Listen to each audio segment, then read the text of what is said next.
Welcome back to the Samantha Show. I'm your host, Samantha. You can call me Samantha. You can call me Sam. Just don't call me Sammy. Such a special guest here today. I've been so excited. I feel like this is like my first real celebrity on the show. So I'm here with Jordan Riker. You know her as Healthy Bunhead. Jordan has influenced me to bling out all my clothes, to host mini mic interviews, to wear oversized sweatshirts. And she's really influenced me to take a look at the classes that I teach at Cycle Bar, how we can positively influence those who come into our presence, into our studio, and how we can always have an inclusive environment at Cycle Bar and wherever we're at in our fitness journey. So, Jordan, welcome. Thank you so much for joining. Thank you so much for having me on. I want to congratulate you for pronouncing my name correctly. I feel like because I'm an internet person, there are two things about me no one knows. A, my last name. I just guest taught in Fort Worth, and it said Jordan Reichert on the schedule, and I was like, who's that? And then also I'm very tall. So when people meet me in real life, they're terrified. I kind of remember that, like, because you can't tell how tall somebody is over the internet. And when I met you in real life, I was just, you are taller than I expected, I guess I should say, but absolutely beautiful, amazing presence. And that's something I want to talk about too, because you're such an authentic, genuine person. You're exactly who you appear to be online, which I think just speaks volumes. But yes, I'm glad I got your name right too. You nailed it. And thank you. You're so sweet. Well, I want to talk to you today, Jordan, about personal branding and building a following on Instagram. I've always wanted to, I swear, if you lived in my city, I would like take you out to lunch, to coffee, drinks. Like I would just have always wanted to kind of pick your brain about what you've done for yourself and how you've built your brand. I'm just fascinated by you, everything you've done for yourself. So impressed. So I really wanted to talk to you about this, and I'm so glad we get to. But before we do, I start every single show with 3 things you need to know. Random facts, opinions, whatever you think that people need to know. And if there's anybody who could do this, you know, the best way possible, I know it's you, because you're sharing things we need to know every single day on Instagram. So, Jordan, can you share with us 3 things that the people need to know? Okay, I'm going to try to hit all avenues here. I'm going to go emotional. I'm going to go funny. I'm going to go factual. First thing you need to know is call your mom today. Don't wait. Oh, love that. Second thing you need to know is no one is thinking about you like you think they are. So just be yourself. And the third thing you need to know is Diet Coke was invented in 1982. Do you know that? I feel like that was yesterday. No, that was like 40 some years ago. Wow. Okay. This is great. Oh, okay. I love those. I really love Call Your Mom. I think that's the best. I have a very close relationship with my mom. We talk all day long, and I can't imagine anything outside of that. So I agree. And I love too. It's like nobody's thinking about you as much as you're thinking about yourself. And I actually shared that on another episode that hasn't released yet, because I just totally agree with that. We're constantly judging and looking at ourselves. Nobody else is paying that close attention. And Diet Coke, 1982, noted. I got one right here and ready. Okay, I don't have a Diet Coke, but I have my water bottle with all my stickers on it. They're That's beautiful. A better decision. Your body's functioning a little better than mine today. I really love, so this glow in the dark one here. The glow in the dark is so strong that like at night when I go to bed, it's like shining on me from my nightstand. I love it. I'm obsessed with it. I'm not going to lie. I was really proud of that idea. And then someone DM'd me and said, it kind of distracted me in class. I'm like, oh, flip it over, girl. It's a bright glow. I'm here for it. I love it. Well, let me dive in. I want to ask you so many questions. So can you just start us off? I know you do such a great job sharing this on social media, so I kind of know your background, but maybe for those who are listening for the first time, what kind of briefly is your history? Like, have you always been in fitness, or do you have a degree in marketing? Like, what does your kind of your professional schooling background look like? I wish I had a degree in marketing. I have a bachelor's degree in dance performance and dance history. I moved to New York City after college to pursue dance professionally, and that's where I found group fitness based on a recommendation by my agent at the time to get connected with other dancers in the industry and also to lose weight, which boo, we don't support that kind of ideology in dance at the moment. But when I started taking fitness classes, I felt so much safer in those rooms than I felt in dance class or auditions. And there was this big internal battle of feeling good enough and feeling very isolated. And so I started to gravitate more towards the places where I did feel worthy and I felt included. And it was always indoor cycling for me. I tried a lot of modalities. I tried everything. And that's kind of where I started blogging too, is I was trying all these fitness classes and I was documenting my weight loss journey, which is such a silly thought 10 years ago when I made this account. That's going to be my follow-up question. So yeah, 10 years ago, I think so many people look at the account and are like, she did this so quickly. Girl, no, 10 years every day of showing up. But I started auditioning for fitness studios when I was in New York. And you know that New York City is like the capital of fitness in the United States. So it was very difficult to get any kind of leg room. And I didn't really find any kind of success until I moved back to the Midwest because of kind of COVID and just not really feeling at home in New York. And that's where I took my first cycle bar class, actually, because when I lived in New York City, the cycle bars were not in the city. They were in New Jersey. And I'm not going to lie to you, I did not know how to take the train. Yeah. I'm always impressed with people who can live in and navigate New York City. I visited a friend there and she was like showing me the ways. And just the whole time I was like, whoa, how do you get your groceries? How do you go here? Like, how do you do your laundry? And it's just like a totally different life. So I would not know how to get around anywhere. No, people always ask me that. They're like, well, why didn't you audition for Cycle Bar? There was some in New Jersey. Girl, if I would have known how to get to New Jersey, I would have. So you had mentioned that you originally created your Instagram account to document your fitness journey or weight loss journey. Is that really what initiated the first creation of your account? Yes. At the time, I was in a weight loss program and they encouraged us all to make accounts and follow each other for accountability. And that's really one of my first posts that went viral was like a before and after, which is such silly content that I would never dream of posting now. Yeah. I feel like even like it's only recently, like within the last year or two, that we're even really getting away from some of that before and after, because I myself, like I think 2 or 3 years ago, were sharing like transformation pics and like I just now I have no interest on bringing attention to what's happening to my body. Like I'm going to work on and do my own thing, but I don't need anybody to know where I'm at with that personally. But to each their own. So you originally started with that. So then when did things start to, so when you say like a post kind of went viral, like to what level was that first post that kind of took off for you? I was reshared by the founders of this weight loss program to an audience of over 1 million people. And so overnight, I gained almost 3,000 followers, and that was in 2014. So Instagram was big, but it wasn't as big as it was now. So waking up with 3,000 more eyes on my page was a lot. That's major for 2014. Yeah. Wow. Okay. So all of a sudden you have like a bigger, did that immediately switch then maybe your mindset as you went forward with posting? Did your thought process start to change? Absolutely. From that point on, I just wanted to continue to gain traction on that growth. And so I made the shift from creating content that was personal and more diary inspired to creating shareable or informational content.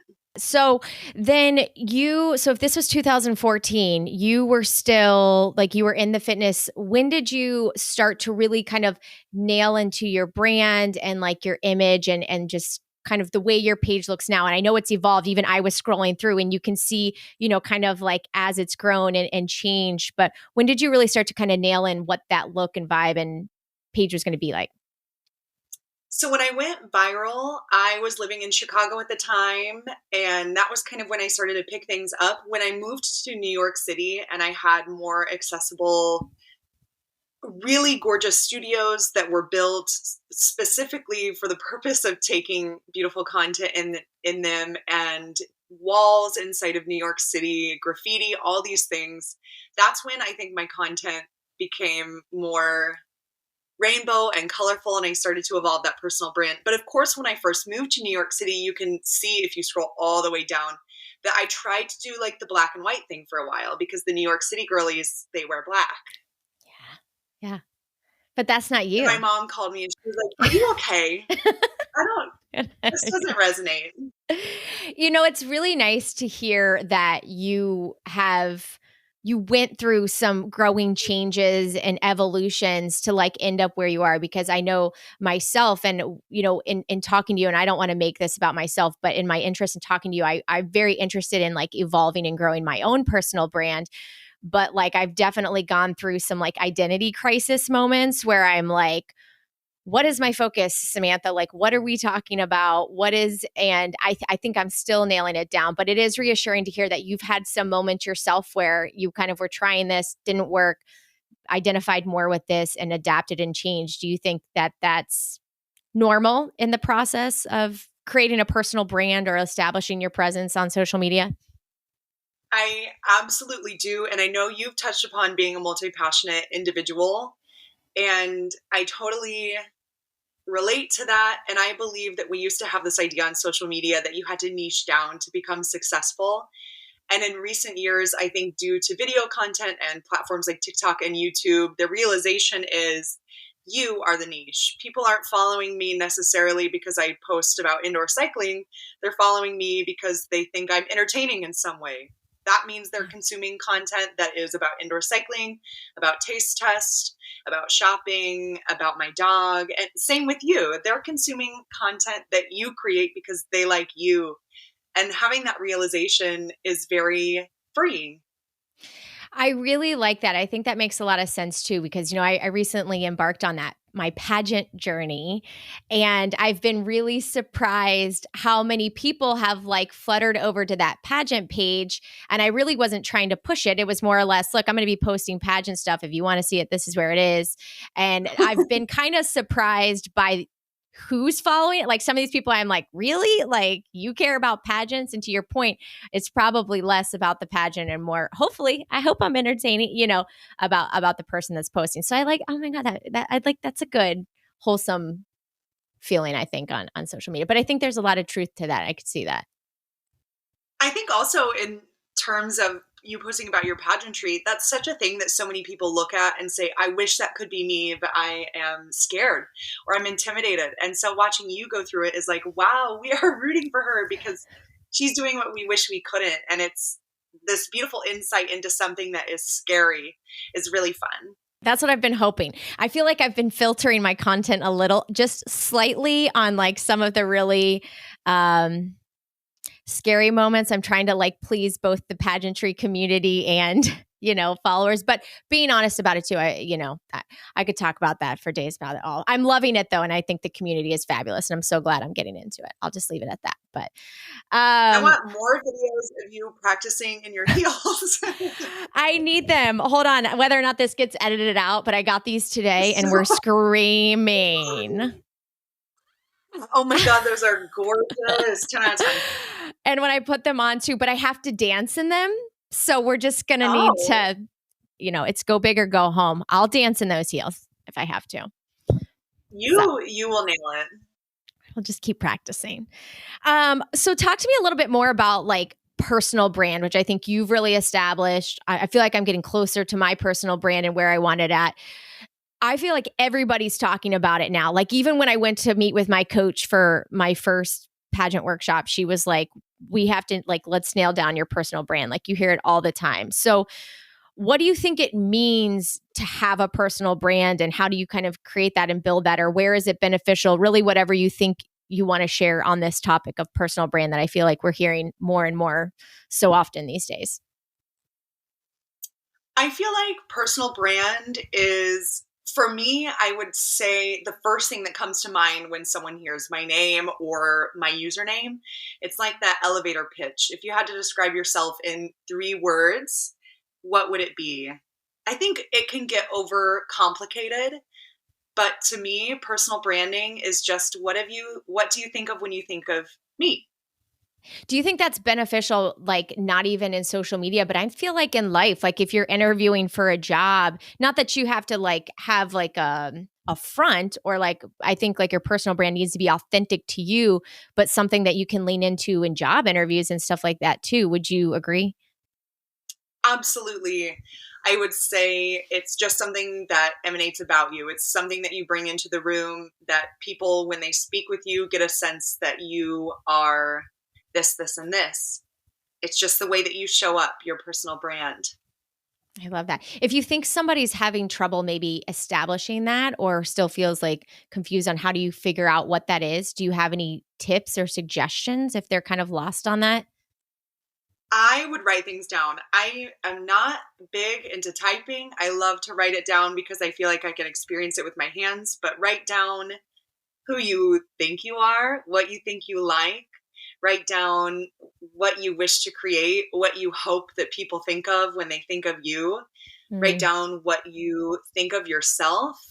I always like the bullet points of 3, kind of like you started the show, 3 things you need to know. But 3 things I would like people to know about myself is that I am joyful, I'm optimistic, and I'm friendly. I love All that. of those things can inspire my content. I'm joyful. I'm always going to post about the positive aspects of life. I'm optimistic. We're going to give you fact based informational content that airs on the side of this is great. And then I'm friendly. My classes are inclusive. I believe everybody belongs. So you can break it down into buckets or pillars of yourself. And that's kind of how I started to create my personal brand profile, is just starting real It's simple amazing. with one thing, and then you break it down, you find all these pillars of you, what kind of content you can create, and what people can start to identify you with. Ah, I think it's great. I love that. And what like a fun I think it's fun. Like a nice project to work on for yourself if that's something you really want to develop to be able to sit down and like spend some time on that. I think it's really great. So, do you have any tips? I think sometimes it happens organically or something happens like you get a photo reshared and you get 3,000 followers overnight, but once you kind of have your movement going, do you have any tips or how do you grow your Instagram or any social media platform following? I speak to Instagram because that's the one I'm most familiar with. That's where like I just live, but I know there are lots of others out there. Do you have any tips for growing your following? Post consistently is my biggest tip. And I think I talked about this a couple of days ago on taking messy action. If you wait for a post or a time or a day of the week to be perfect, you will never create content. And if you're never putting yourself out there, people will never see you and find you. And a good example of this is I had a picture I wanted to share, but it was like 9:48 p.m. And I was like, it's too late to post because I have so many people on the East Coast, but I posted it anyway, and it did so well. It performed really well. So you never know what's going to take off. And on the same hand, you don't know what you think will do well and actually will flatline. Mm, That's why you have to post consistently to figure things out, I love even that. if it's not perfect.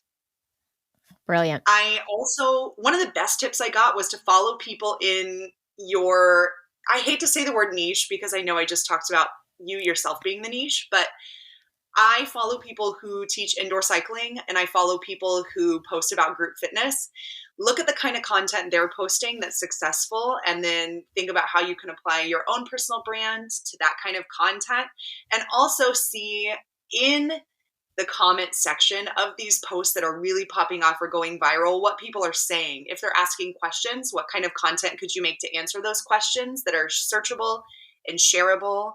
Love that. What is not being answered or spoken to, and then just making it personal and showing up as yourself. That's what really separates you from someone else. We're two totally different people, and people are going to follow us because we're different.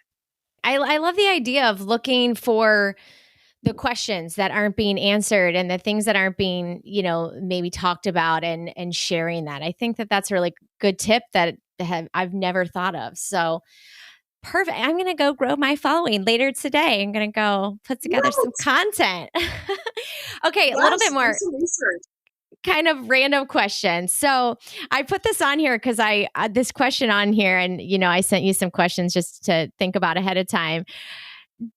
Where's Facebook's place in our world of social media? Do you have an opinion or thought on that?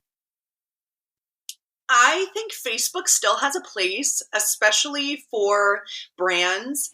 I think of the Facebook search bar almost like a Google. So if I'm going Mm. out to eat somewhere, I'm going to look on Facebook at the restaurant and see the pictures, the vibe, the hours, the cost. I do think Facebook has a place. I'm curious about Threads. I was going to ask you because I put together these questions before Threads dropped, and I was like, then we will circle around to this. I was on it for 2 days. Admittedly, I was never big on TikTok, or not TikTok, Twitter. I just, that wasn't like my place. So I was like, well, maybe I can try Threads because it's going to be my friends. My friends are all on it, which was not the case for Twitter for me. So, but like 2 days, I felt overwhelmed and like there was so much coming in that I just, I don't know. And I like haven't been back on since day 3, I think. What are That's your why I thoughts? worry it's going Yeah. to fizzle out. Yeah. Have you However, you added always it? want to be an early adopter. Well, okay. So that was my thought too. I'm like, how fast can we make something go viral on this new site? Because, right, that's like where everybody gets their start. Did you ever, now I'm jumping around a little bit, did you ever spend time on Vine? I don't even think at the time I had a smartphone. I told you I'm like oddly bad with technology, but I think when Vine existed, I did not even have an iPhone yet. I think I was still on my BlackBerry because that was my Oh, favorite phone. yeah. I remember like 3 Vine people that went like viral that like probably are somewhere out there and like had their 5 minutes of fame on Vine. But I remember like some people popping off really quick on that. And then, that came and went. So yeah, I'll be curious too to see how Threads. Now, when Threads dropped, you from someone who spends probably I would guess like almost full time producing and thinking about content. I don't think people understand how much time goes into managing social media sites. So now that we have Threads, do you feel like you were like given another like plate of work to focus on, or does it feel more like an additional creative outlet for you? I feel like the energy of Threads is kind of unhinged. It's like the original Facebook status. And so I'm Yeah. trying to post just once a day because, like I said, you always want to be an early adopter, and platforms push people in the algorithm that try their new features. So anytime Instagram, Facebook, Mm. TikTok, Threads, whatever drops a new feature, you always want to do it because they'll push your content out for a few weeks. Oh. But I don't know what to post on Threads. It's kind of my unhinged thoughts. Yeah. And I'm sure this is the case with any social media site, but I read some article. It was like, if you delete your comment on Threads, like it's still there. And I'm like, well, anything on the internet's still there. But then it like scared me. And I was like, what if I didn't want to say that? So then it like paused. And then I got busy and I haven't been back on. I don't know. I don't know if you have any thoughts on that, but you post such positive, nice stuff. It doesn't matter. But I feel like I could get like pissed off one day and be like, what? And then regret it. Twitter is my dark hole. Twitter is the worst side of myself. I think it's the worst side of everyone. That's why they're like, let's release Threads and keep it happy and do our best. Yep. So everybody goes to dump it. Speaking of maybe the dark side of the internet, I didn't put this question on there, and I really wanted to ask you it, and I sorry for not giving you heads up, so we can see where the conversation goes. But very briefly, one time I experienced the dark side of the internet in like cyberbullying and like my name getting shared and people tagging me in multiple stories to bash me. And it was like a 48-hour incident, but whew, I get a little emotional even thinking about like it was tough to handle for 2 days. Every time I opened it up and to have a DM that was questioning my character and putting me down. And the nice thing I think about the internet is like what is popular one day is not the next. So it kind of came and went quick. But I know you too have posted in the past about people saying not nice things. How do you protect yourself from the trolls, the negative people, the people who specifically are just out there to make others feel bad? I'm lucky that I haven't experienced too much of it, but honestly, the best thing I can do for myself is delete it or not read it. I think For a while, I took it really personally, but at the end of the day, if it's someone that hasn't met me in person or doesn't know me, I try to just shield myself and not let their words affect me. I feel the same way about reading ClassPass reviews. I can't look into it. We don't have a lot of ClassPass in our area because we're like, I feel like in the cornfields or whatever. But I've Same. heard other instructors say, don't go to ClassPass. Do not, because if you're going to get a bad review, it will be on ClassPass and it will haunt you for years. Don't read it. I think that's smart though. You know, you have to like delete and block, and I'm such a big believer in don't engage. Like the minute you engage or you try to defend yourself or you come back, it's like you're giving them exactly what they came to get. And so, you know, I know me personally, at least during that short instance, I just block. I feel like I block people all day too. Like I'm just a block. I like bots or people that I'm like not, you know, I'm not afraid to just block, bye, you know. As you I think should. You should set a boundary. I think in life we set boundaries on what we think is reasonable feedback to accept and where we draw the line on who gets a say. And I think you should absolutely do that online. I think people feel yeah. entitled to you online because you're giving of Mm. yourself for free, and we're on it a lot in our downtime. And so a lesson I've learned is people are not entitled to me, and I can shut them off if I need to protect myself. Oh, love that. I love that. Wow. Well, let me ask. Yes, I'm gonna shut you off right now. Not you, but that person on the internet. Yeah. I think that's great. Okay, let me ask you before we end up with some fun questions here. I do want to ask you one more question about navigating partnerships because, again, selfishly, this is something that I've recently started to really get into. I work with Sunita, which has been fantastic. Working with a bread company, but then like now I'm starting to get more random requests. My question is, when it comes to partnerships and collaborations, I'm guessing it has to be in line with your brand. I would say for someone like maybe me who's just now getting into these kinds of relationships, do you accept everyone that comes your way? Do you still like shut some down? Like, how do you navigate who you're going to partner with? I'm super choosy. I accept almost nothing. I think because my personal beliefs are that I don't share about weight loss on my platform, but I'm in the fitness space. A lot of inquiries for my brand are for weight loss products or Mm. supplements, and I wouldn't support that. But when it comes to brand partnerships, I will take it if I love the brand or the product myself, if their vision aligns with mine. And then something I've recently started doing after learning is I only accept it if I know I can make content that still feels like it comes from my voice. I don't want it to I be awkward. I can appreciate that, and I'm struggling with that with one of my more recent partnerships, and I don't know how long it's going to be able to go because it doesn't sounded like a good idea, but now I'm like really struggling. So I think that's good advice. Perfect. Well, okay. Thank you so much for sharing all those things. I want to end with some fun questions for you.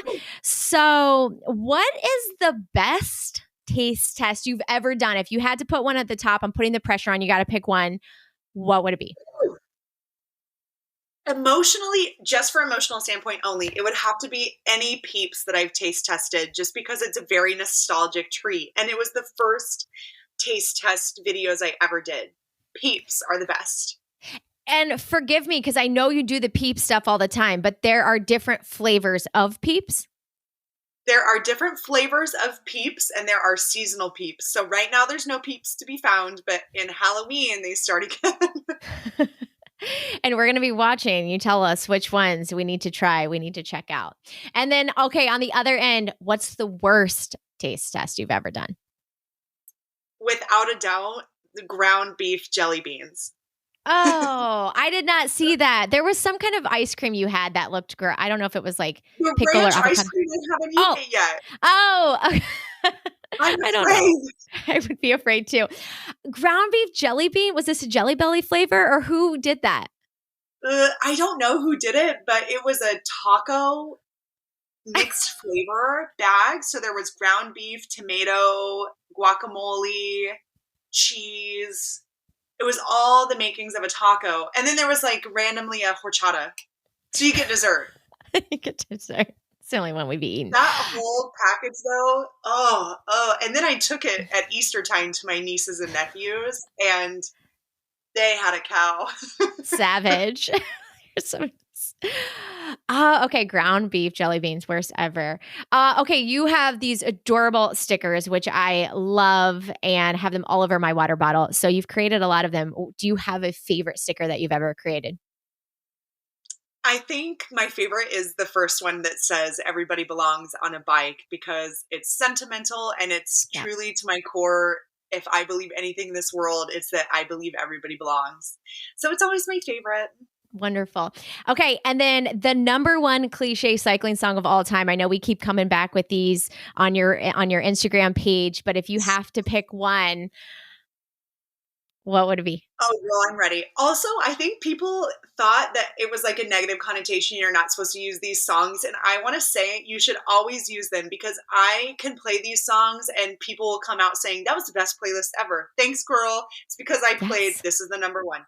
I lived the ARTY remix by Water Buffalo. It makes you feel so good.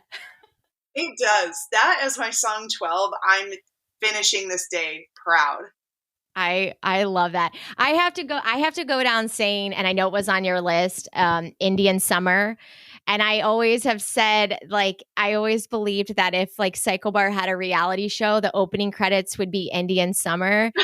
And then and then closing credits would be you're gonna have to help me with the name. It's that she just moved to LA. UCLA. Oh my God, it would be. It would so be. But I love it. Okay, I lived the ARTY. ARTY remix. Maybe they're arty. Maybe they're ARTY. Well, every time I wrap up a show, Jordan, I like to give our hosts the opportunity to leave people with a message, something they can live by, inspiration, whatever you want to share. If you had the opportunity to share one message with the world, what would it be? I would tell you to spend more time figuring out who you are and being yourself than by trying to copy a successful version of someone else. You will always find more success if you are exploring who you are, because you are going to attract people who are searching for specifically your brand. With that, she drops the mic, flips her ponytail, blings with those beautiful earrings out of here. Well, Jordan, Healthy Bunhead, thank you so much for joining me on the show today. I just absolutely adore you, look up to you, love following your content. And I feel so grateful that we get to have you in our brand at Cycle Bar. So thank you so much. And everybody else, I hope you have a great day, because you deserve it.